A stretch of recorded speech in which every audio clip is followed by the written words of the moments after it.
Okay, here we go. Matthew Monahan, so happy to be here with you.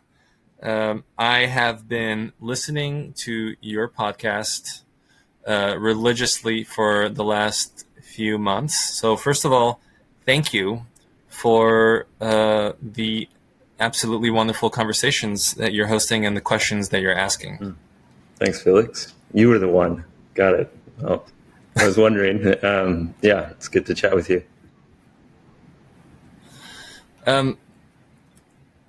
I'd be really interested. I'm curious. If you could tell me a little bit about what you do and how you got there. You've got this amazing podcast. The Regeneration will be funded, and I believe that's part of a larger project called Ma Earth. What is Ma Earth? How does the podcast fit into that, and how did you get there? Great. Yeah. Well, maybe I'll give just a little bit of context of the last part of that question. My background: I come originally from the Midwest in the United States. I spent a lot of my 20s and early 30s in the Bay Area in Silicon Valley, and my brother and I kind of were interested in software, entrepreneurship, organizational building, and simultaneously like becoming more and more, I guess, aware or concerned with the convergence of the ecological crisis, as well as the many different social crises that we face on this planet. And we exited that project and that venture and ended up making a hard pivot with the family and friends and fellow collaborators to a rural farm in New Zealand, of all places, where we work on a regenerative land project called Mangaroa Farms. This was a prototypical dairy and pine plantation farm, and we've been kind of doing that work for the better part of the last decade of asking ourselves, what does the future of land transition look like, especially around agriculture and forestry. And it was during that journey that I kept coming to these tensions where I felt like the answers, ecologically speaking, of planting trees or fencing off waterways or stopping cutting down forests or restoring, riparian waterways or whatever it was, we kind of already knew, like at a collective level, what to do, and it wasn't that complicated, but it was really hard and challenging to figure out how to make it fit within our economic system and the incentives, and it was kind of like surprising to me just over and over, where I felt like, wow, the real tensions and challenges just continue to happen on the financial side of this equation. And then we've been in relationship with other land projects and conservation work and things in this realm, both in New Zealand and globally. And that also felt like a repeated pattern of challenge for them as well. It's certainly not the only challenge. But yeah, so I guess, my context in coming to this work with Ma Earth and the podcast has been years of witnessing firsthand that economic incentives aren't aligning with life to thrive on this planet, both human life and more than human life or other than human life. So simultaneous to that, or in parallel, I guess, I've had this context in software, and I've been watching from the sidelines this phenomenon of blockchains and cryptocurrency emerge, and I think that it's much deeper than what is generally recognized and appreciated. I think that the transformational potential and the canvas that it enables is quite exciting for those of us who want to really work on systems change. I think that the space as it currently stands is, mostly noise, mostly gambling, mostly cringe, not something that I would endorse, and will continue to probably be that because it's going to continue to be a reflection of our capitalist culture and the people who are kind of working on it. But I think that my read on the situation collectively is that those of us who are alive today and those of us who are, actively putting our energy into, trying to make step function improvements to the systems of our time so that we can live more peacefully and harmoniously as a species on this planet, and have a biosphere that we can pass on to our kids and grandchildren that is habitable, and not tear ourselves apart in that transition, in that process of getting there. I think, in that type of time frame over the next 10 to 20 years, what's emerging with some of these tools and technologies gives us some exciting possibilities. And not to be a techno-utopian, kind of mindset about it at all, or naive, I would say. So Ma Earth is really an expression that began, formally about a year ago that is trying to bring these threads together. And, I get asked a lot right now, what is it? And my honest answer is, well, it's emergent because we want to be useful. And this is movements, not businesses. It's not like here's our business plan, here's our linear, 0 to 1 kind of objective. We're trying Right. to be a part of an ecosystem of people that are all finding one another, and collaborating and coordinating so that we can, stitch together a lot of tools. But our primary inquiry at the moment is really this question of better aligning the economic incentives and rules and structure of money with planetary health.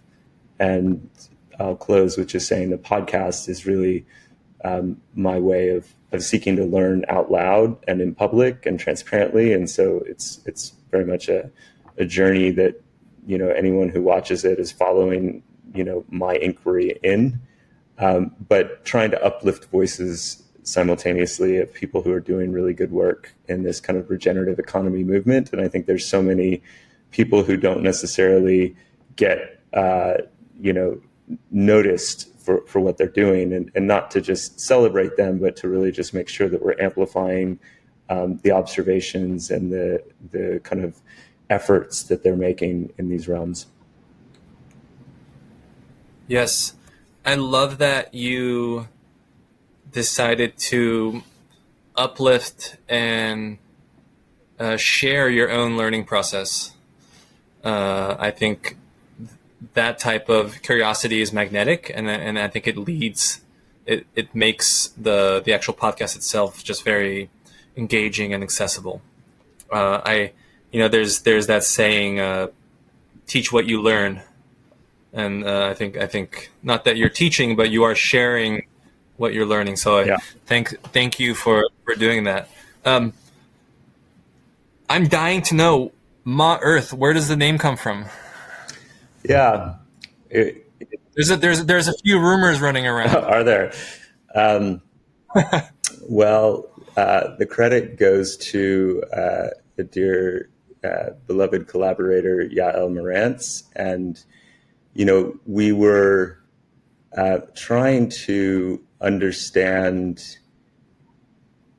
I mean, there's a lot of different layers, but I guess one frame I would offer is that in the history of many different cultures throughout human civilization and evolution, a common theme has been a relationship to the Earth as our mother. That's a common cosmological way of understanding our relationship with the planet.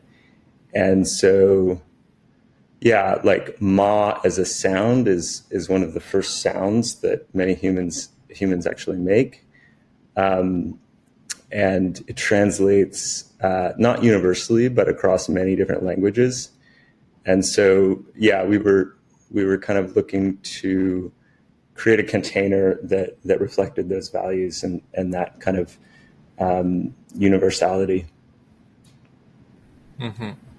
Yes, wonderful. I'm nerding out here as a former marketing geek, but I love also just the general aesthetic and especially these little cuneiform like writing that you use. Yeah, it's very much a work in progress. Like we have some incredible artists and design collaborators, but I would be lying if I said that we feel totally settled on it. I mean, I do think that part of the inquiry for us has been whatever ways that we're telling the stories in the environmental space and the climate space doesn't seem to be generally working. Like if it was working, I think we would be getting better results. So we're kind of starting with the context of like let's really explore the edges and bring different qualities to the forefront. And yeah, it's good to get your feedback because I know you have a marketing lens on these things. And because there's kind of a podcast series that's a bit more, it's finding its lane to be pretty specifically focused on this, what's being reflected back to us as the most common terminology, regenerative finance. I didn't start necessarily the series either with a name or that kind of as the name of the field, but that's been kind of pinging back so much that it feels like, okay, that's kind of where we're at in the zeitgeist of what we're going to call this thing. But yeah, that's the starting place of the work, and hopefully Ma Earth will be doing more in the future. Right. So regenerative finance, we can broadly define it and correct me if, or tell me what you think, but aligning economic incentives to be in service to life in all its forms, right? I think that's a great way to say it. Yeah, life affirming, living sustainably, but maybe beyond even sustainable. I mean, there's been definitions offered in different contexts, and I would cite the work of like John Fullerton, who helped coin a lot of terminology in the space, and many others. Yeah. So I think it's impressive within that scope how diverse the conversations you've been having actually are. Everything from funding climate, like people who are funding climate protests. How do movements like Extinction Rebellion and now Climate Defiance, how are they getting their funding? To seed saving, to what was that? Yeah, kind of post-capitalist philanthropy. So it's actually quite a diverse field. And I'm curious, and one of the reasons why I was excited to talk with you has to do with all these conversations that you've had. So I think you have this interesting position where you've been able to engage with a lot of different people in different parts of the world. What,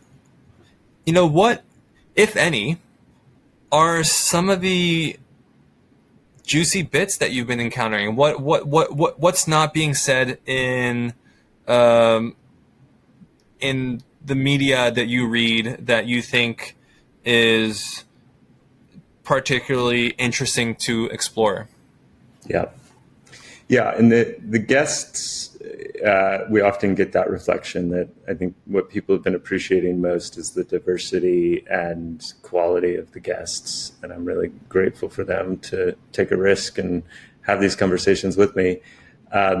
A lot of it has been a function of going to events and squatting in Airbnbs with some cameras and then like inviting people who are at the event to come like talk for an hour. And we kind of stumbled into that format, but it works really well for my temperament and, logistically to be able to just like set up in a space for a few days, get a bunch of recordings and then be done. And people are, generally more accessible, I find, at conferences and events. Like they're already kind of like in the field. So that's somewhat of the selection and curation. And then the other piece of that is just my own networks from really the last decade of doing things in and around this field, both in climate and in philanthropy. But to get to your question about the juicy bits, and yeah, like it's sometimes been challenging. Like we have left a few interviews on the cutting floor.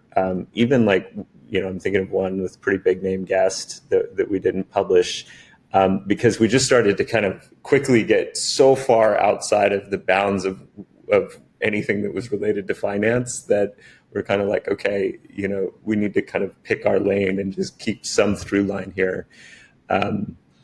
But the experience has definitely been like you pull one thread back and there's five more, and these things are so interconnected, right? So I don't want to do the work injustice by not recognizing how interconnected these issues are and how, like I think part of the response that we're all feeling into is a holistic response, right? Like how do we actually think about things more holistically as part of the medicine of our time? So rights of nature and ecocide, over the last 4 or 5 months were a couple of the juicy threads that really pinged back to us.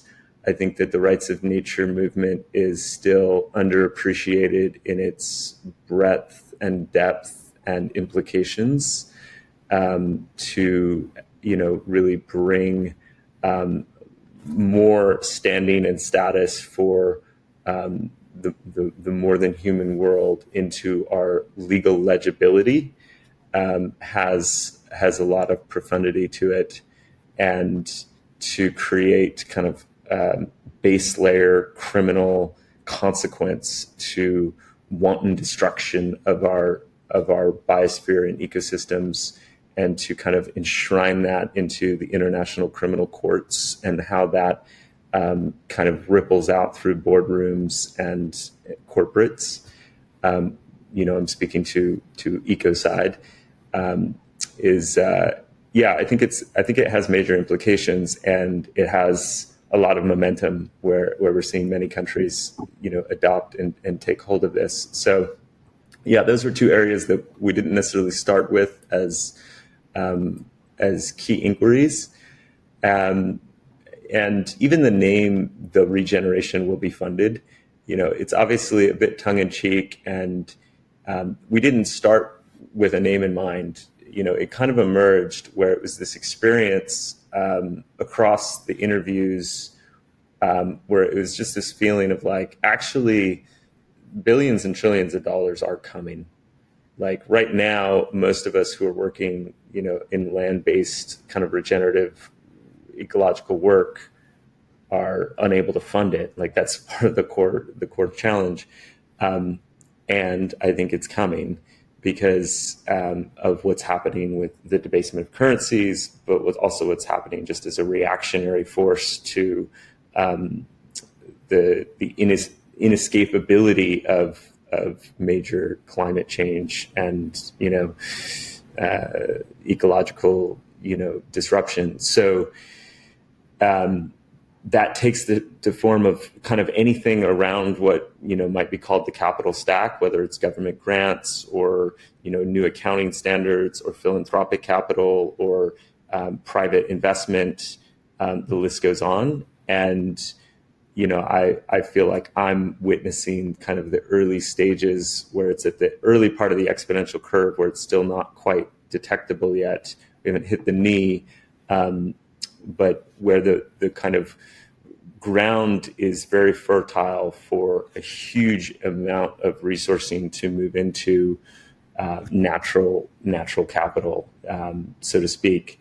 My major concern, and I'm still finding the words, and we haven't like published a lot on this, so you're hearing me kind of speak it out loud, early, but it's most of what I'm seeing are patterns that reinforce still, very much a top-down kind of structure, and both concentration of resourcing resources as well as concentration of power. And so, for example, a new accounting standard emerges, new carbon credits are enabled, new capital comes in, all of it by people who are very well intentioned and designing to try to stop deforestation in the Amazon.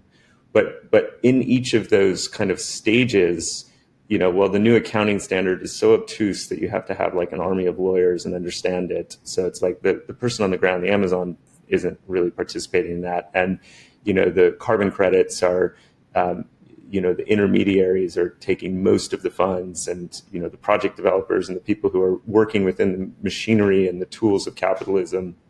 And so again, not necessarily, always getting down to the right level of scope, or worse even is then you're kind of creating these agreements that limit the sovereignty of people in location about what they can and can't do in relationship to the land that they inhabit, because now you're beholden to these kind of seigniorage obligations that are what's mediating your access to value and currency and money. And so, yeah, the list goes on, but I think that we're in a moment in the climate space where, because we're in crisis mode, and those of us working on it are really wanting to do well and get the money out the door and everything else, that I'm actually brought back to the importance of crypto, because I do think that,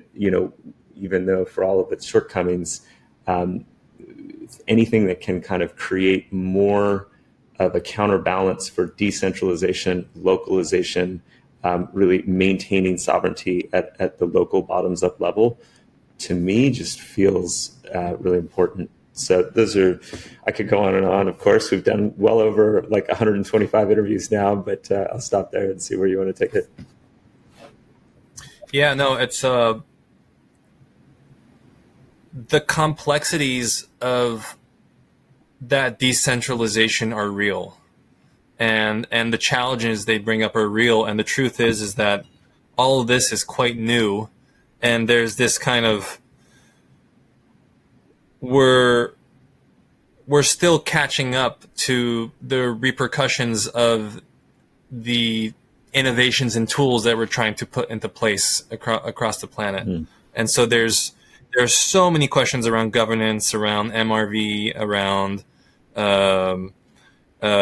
how around who gets to decide what and where, and at the same time we're trying to prove that these tools work, and it's pretty difficult, it's a lot.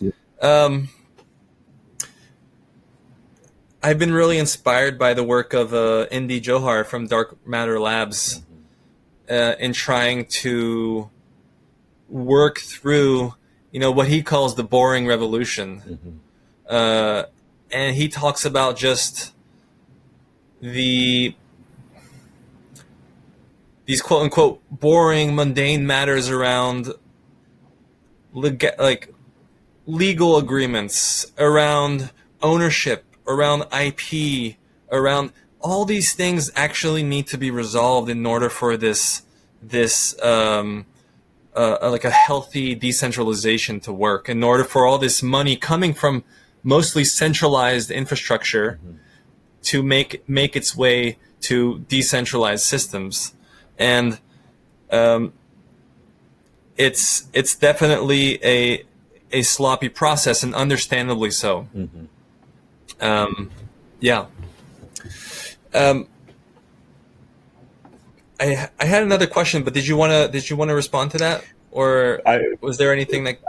I mean, just to plus one, Indy and Dark Matter Labs are doing really great work in this field, and we are witnessing, which is also something they've been, focusing on, a lot of people re-engaging with this term bioregionalism, and when you look at our the dashboards I get of watching the video statistics, and watch time and resonance and click through rates and everything else, what I'm noticing is like people really like bioregional as a term. They want to like watch stuff about bioregionalism. We've had a recurring guest, Samantha Power, who has been working through with Dark Matter Lab and others, some ideas around kind of bioregional financing facilities, BFFs, to just try to create some basic frameworks and starting place architecture of what this might look like for channeling funds more appropriately into local place.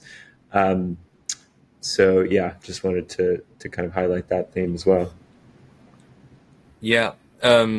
Samantha's a good friend of mine, and I think one of the reasons why that project is so interesting is because it really tries to work through the implications, that tension between existing centralized power systems and the need for local restoration. And I don't know if you know the climate corruption journalist Rachel Donald. She has this podcast, Planet Critical. Planet Critical, yeah. Yeah. I freaking love her podcast.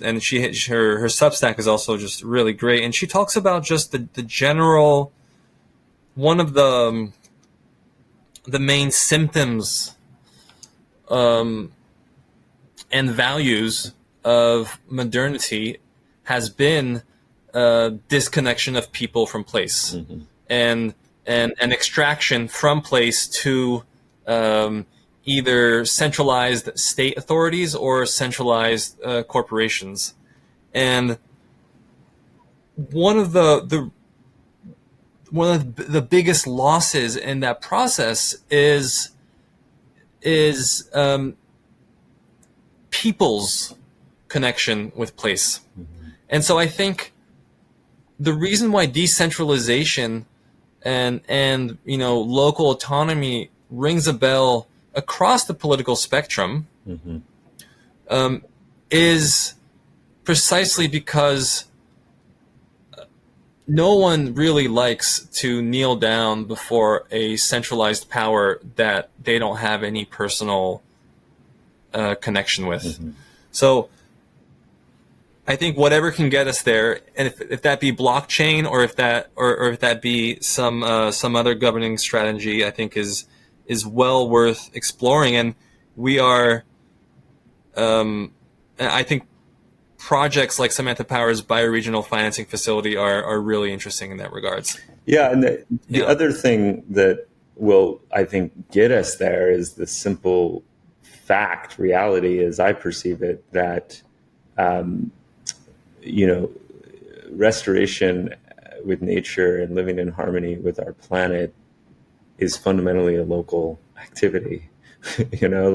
Right. And you can see it with kind of the like naivete of thinking that we're gonna, build centralized carbon sucking machines to somehow, fix climate change, or, like this monocultural, centralized, capitalistic, knee-jerk response we have. We see a problem and go, oh, this is how we're going to solve it with the industrial tools that we know. It's like, no, I mean, like your watershed is your watershed. Like that carbon sucking machine is not going to resolve the destruction of your watershed.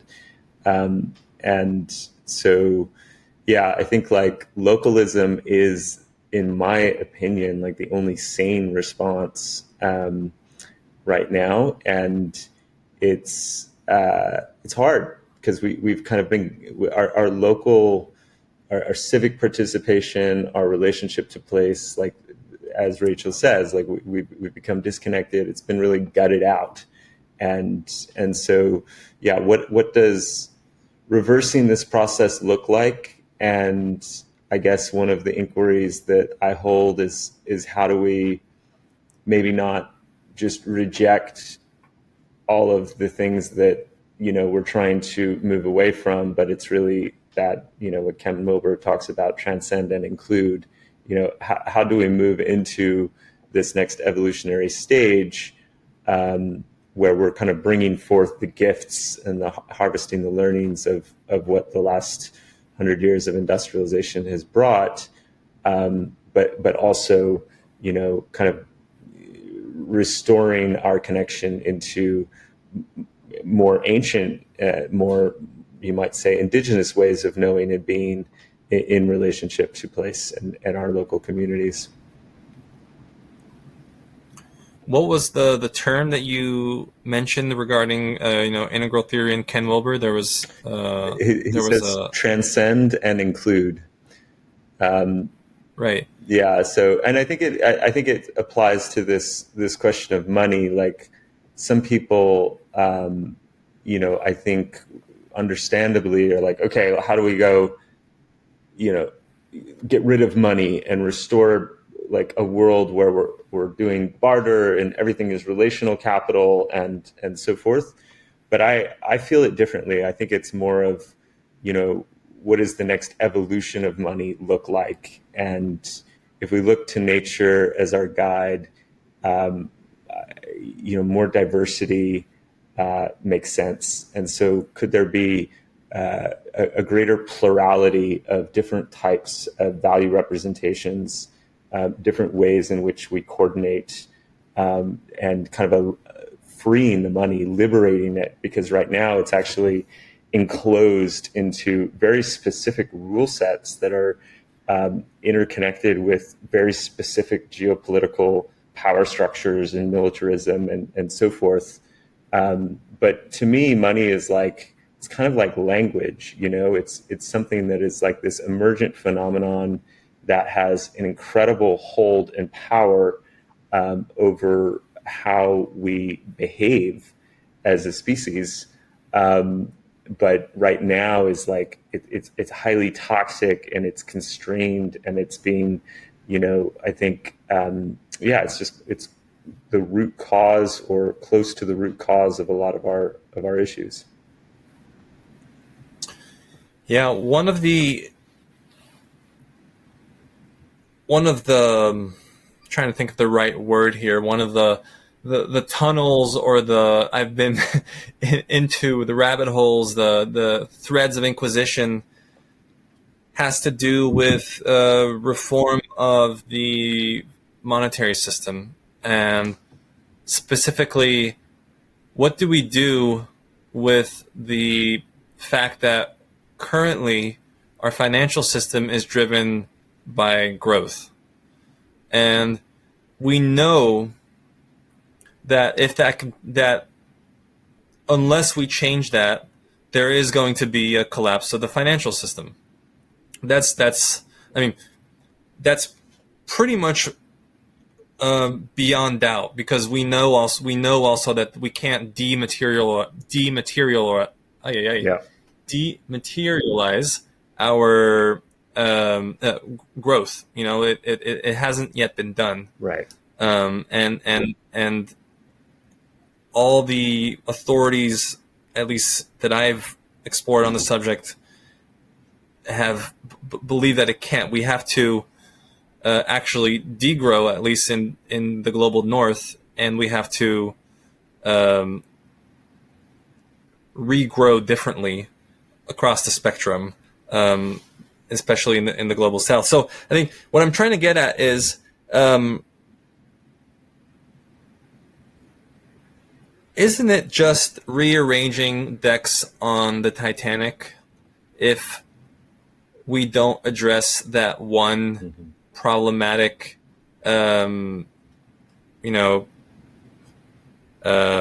disease, which is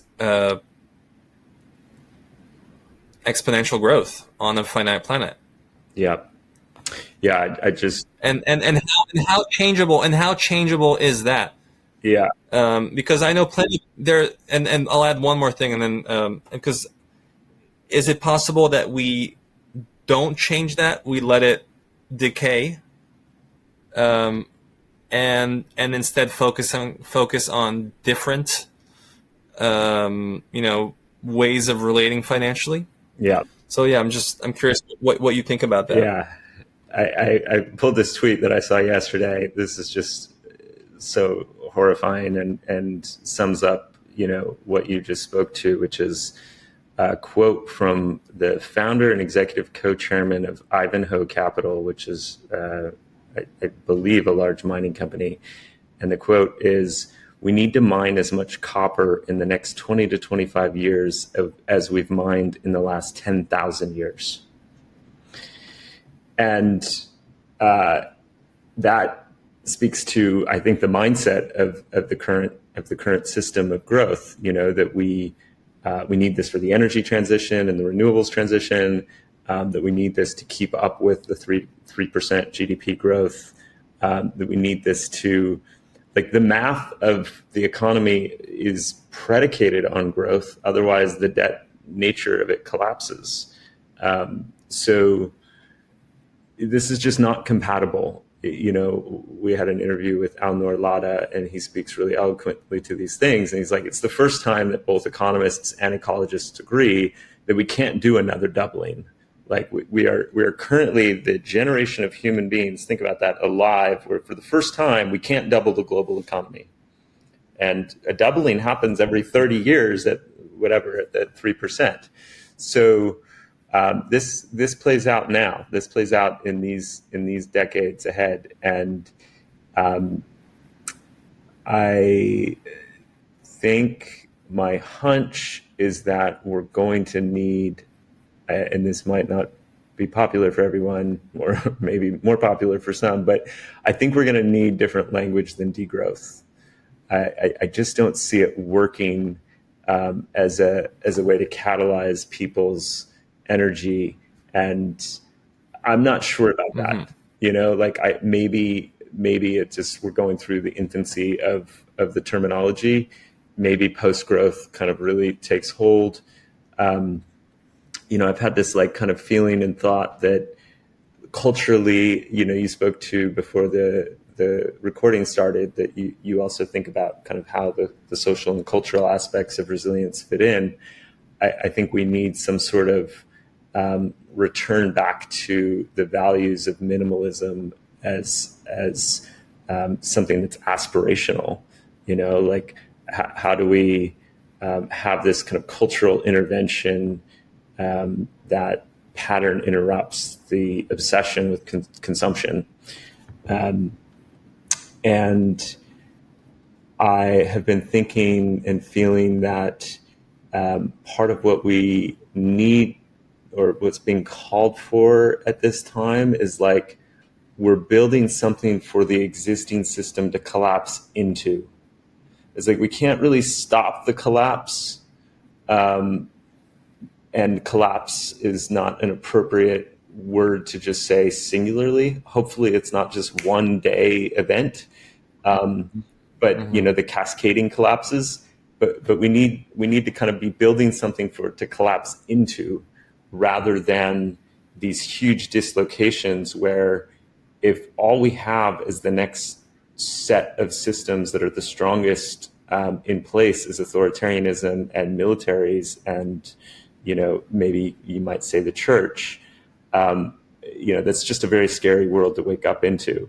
So I think that's what's calling me, is like, how do we kind of build this post infrastructure, now, and recognize that the most likely thing here is that there's going to be these cascading collapses. It's already happening, it's just happening in different degrees and magnitudes in different areas and time. And specifically to the question of like currency and growth, this is why I keep coming back to, what if we had a world where there was, there's already like, I can't remember the exact number of currencies. I want to say like 190, maybe that's the number of countries. But we have many different currencies. Right now the relationship with those currencies is almost entirely one-to-one with nation states, right? So some in the blockchain space might say that part of what we're trying to do in crypto is the separation of money and state. Similar to this separation of church and state, that has a lot of implications, and is obviously not going to happen super smoothly. But if we had a plurality of different types of, let's call them like value representations and ways of transferring and coordinating through these kind of token representations, there's no reason that we can't start, like the US dollar, what is it really backed by? In many ways, it's backed by the nation state and by military. But why can't we imagine ways of transferring value that's backed by the health of the biosphere? The natural resources that exist within a community, but that aren't used as resources, that aren't commodified and liquidated, but actually, like, the ecological wealth is financial wealth. And so that gets me excited. And maybe, we don't want to use the word currencies, maybe it's just tokens. But I think it kind of points to a possible future that sovereign monetary policy can exist in local place and context, or distributed place and context, to link different types of values into the way the money is issued and designed. And it doesn't only have to be ecological. This could be used as a way to create incentivized behavior across a number of social, interactions and coordinations. Yeah. What I like about what you say is that none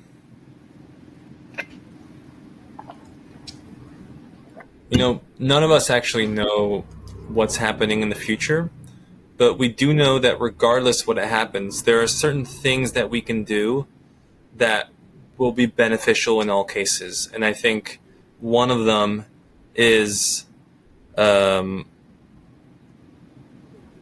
decentralized currencies, ideally bioregionally based. Others are, basic things like ecological restoration and local governance. And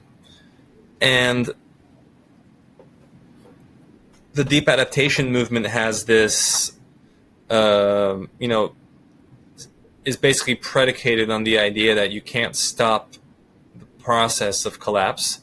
You can only soften the landing. And a lot of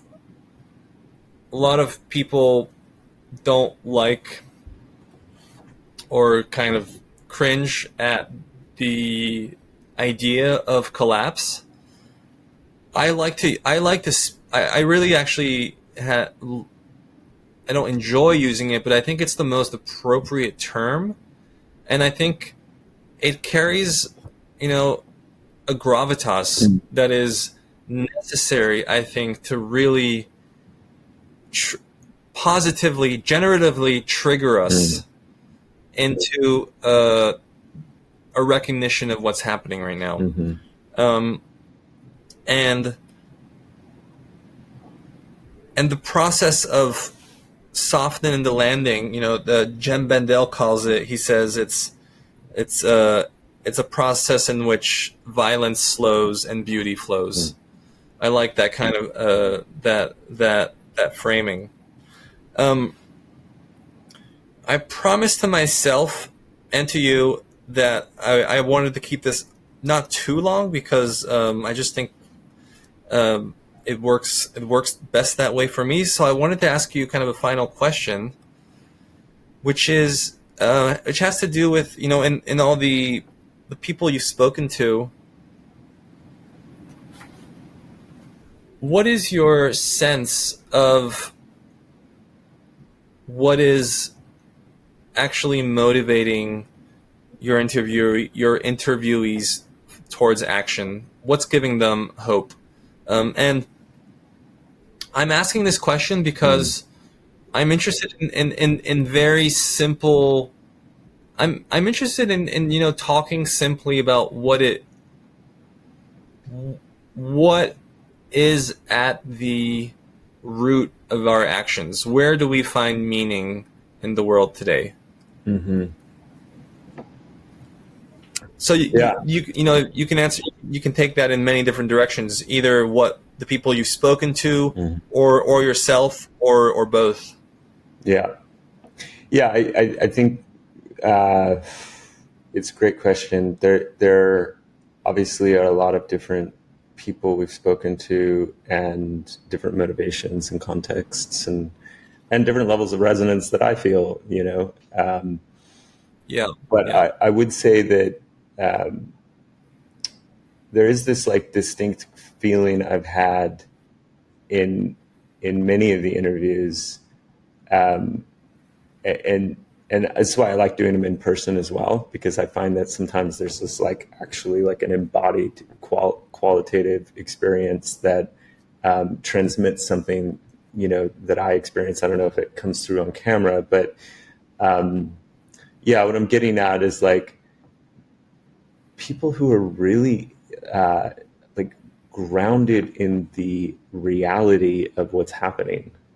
Like, we are about to release a conversation we had with gentleman Manu Caddy in the north of New Zealand, and he's been an indigenous activist for decades. But his like home territory is going through like one of the most crazy cascading collapses, ecologically speaking. You mean two 1 in 1,000 year back-to-back storms that rip apart enormous landscapes of pine plantations that have been kind of imposed in a colonial era, where you have the waterways, the bridges, the food systems, like everything in just chaos, and like literally decades of infrastructure and cleanup and kind of challenge ahead, with communities like completely losing their livelihoods and already in a lot of precarious kind of spaces. And when I see his energy of like what he's bringing to the response and what he's bringing to the movements, so to speak, it's really grounded in like the reality of the situation. It's like he's doing this for the people he's around, and he sees the insanity of the system and has like a really intelligent diagnosis. But then he's like really rooted in the response where he is. And I'd say the same about like Jojo Mehta from Stop Ecocide. Like I really enjoyed my conversation with her, and I just felt like this woman who was just on fire, who is just so deeply like connected to the importance of the work on the planet right now. And I guess I would contrast that with sometimes if the motivations are still kind of more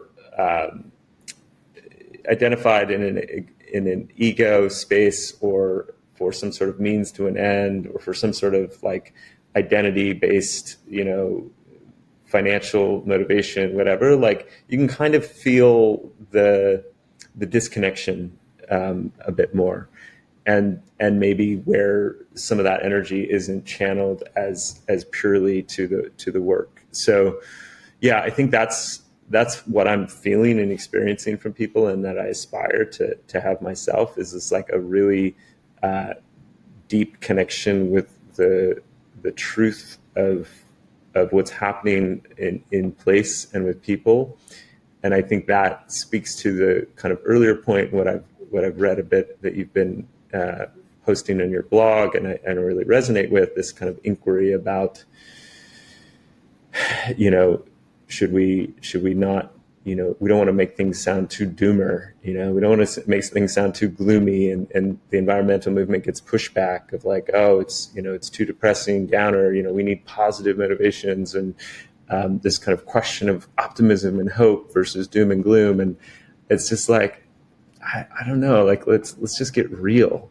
like this is happening. Like, are you watching the floods in Brazil right now? Like, this is just happening. Like, we don't need to get too caught up in that frame. So yeah, that's what comes up for me when I think about your question. Yeah, thank you, Matthew. I think there's a whole other conversation to be had around eco psychology and how to like a better understanding of the cognitive biases that we have that prevent us when we have collapse in our face, Mm-hmm. that prevent us from even recognizing it. Mm-hmm. I think that's a very generative conversation to be had, and plenty of people are having it. Mm-hmm. Thank you so much for all of this. I really appreciate it. Yeah, likewise. I'm gonna stop recording now, and then we can yeah. Hopefully that'll stop recording session. Yeah.